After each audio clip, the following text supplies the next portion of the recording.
Hello, everybody. How are you? I realize I haven't posted in months. I'm not consistent or good at keeping up with social media, but I logged on and saw that I have a few followers. So let's get back. Let's continue reading the Bible. So the next chapter is the book of John. Let's get started. John chapter 4. When, therefore, the Lord knew how the Pharisees had heard that Jesus made and baptized more disciples than John, though Jesus himself baptized not, but his disciples, he left Judea and departed again unto Galilee. And he must needs go through Samaria. Then cometh he to a city of Samaria, which is called Sychar, near to the parcel of ground that Jacob gave to his son Joseph. Now Jacob's well was there. Jesus, therefore, being wearied in his journey, sat thus on the well, and it was about the 6th hour. There cometh a woman of Samaria to draw water, and Jesus said to her, Give me to drink. For his disciples were gone away into the city to buy meat or food. Then saith the woman of Samaria unto him, How is it that thou, being a Jew, askest drink of me, which am a woman of Samaria? For the Jews have no dealings with the Samaritans. Jesus answered and said unto her, If thou knowest the gift of God, and who it is that saith to thee, Give me to drink, thou wouldst have asked of him, and would have given thee living water. The woman saith unto him, Sir, thou hast nothing to draw with, and the well is deep. From whence, then, hast thou that living water? Art thou greater than our father Jacob, which gave us the well, and drank thereof himself, and his children, and his cattle? And Jesus answered and said to her, Whoever drinks of this water shall thirst again. But whosoever drinketh of the water that I shall give him shall never thirst.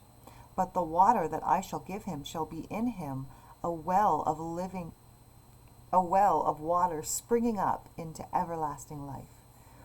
And the woman saith unto him, Sir, give me this water, that I may thirst not, neither come here neither to draw.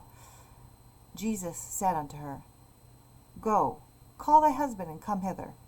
And the woman answered and said, I have no husband.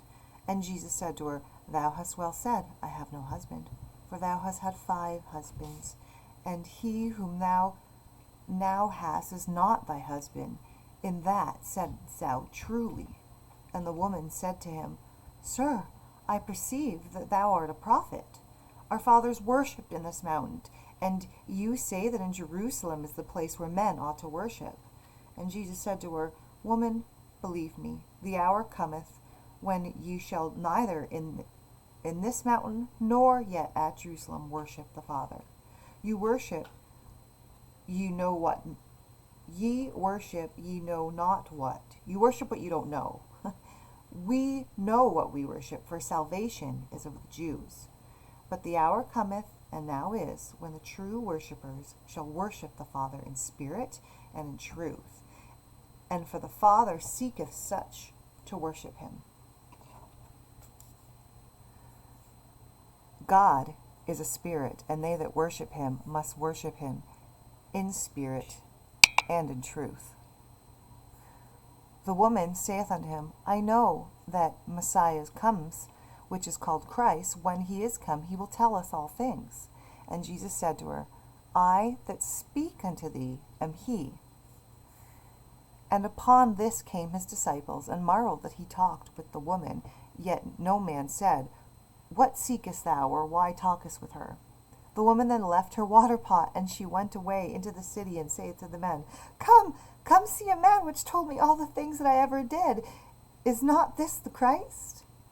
I want to say a note here. She was so excited she left her water jar behind, and she was excited that he told me all the things I did, like her 5 husbands.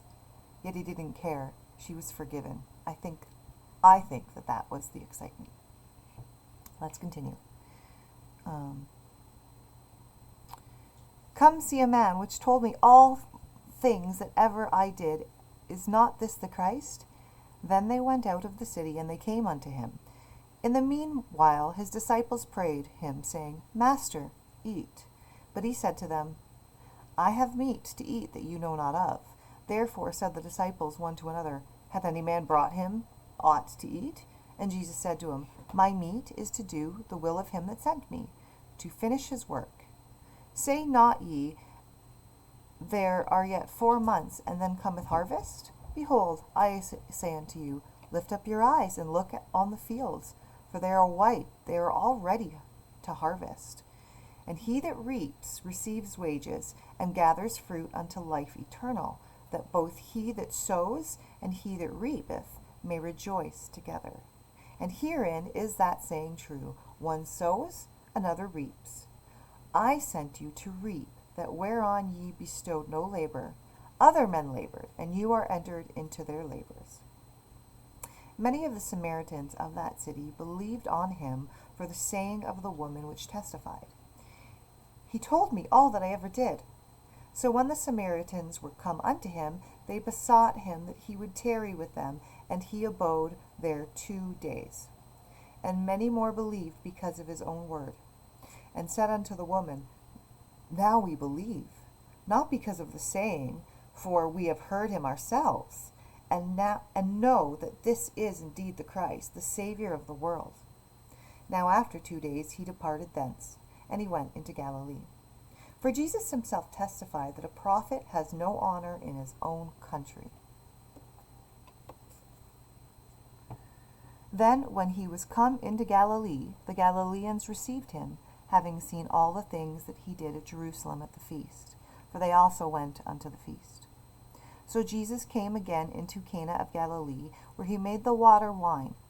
And there was a certain nobleman whose son was sick at Capernaum. When he heard that Jesus was come out of Judea into Galilee, he went unto him, and besought him that he would come down and heal his son, for he was at the point of death. Then Jesus said unto him, Except ye see signs and wonders, you will not believe. The nobleman said to him, Sir, come down ere my children die. And Jesus said unto him, Go thy way, thy son lives. And the man believed the word that Jesus had spoken unto him, and he went his way. And as he was now going down, his servants met him, and told him, saying, Thy son liveth. Then inquired he of them the hour when he began to amend. And they said unto him, Yesterday at the 7th hour the fever left him. So the father knew that it was at that same hour in which Jesus said to him, Thy son liveth. And himself believed in his whole house. This is, again, the second miracle that Jesus did when he was come out of Judea and Galilee. Remember, the first miracle was turning the water into wine at the wedding.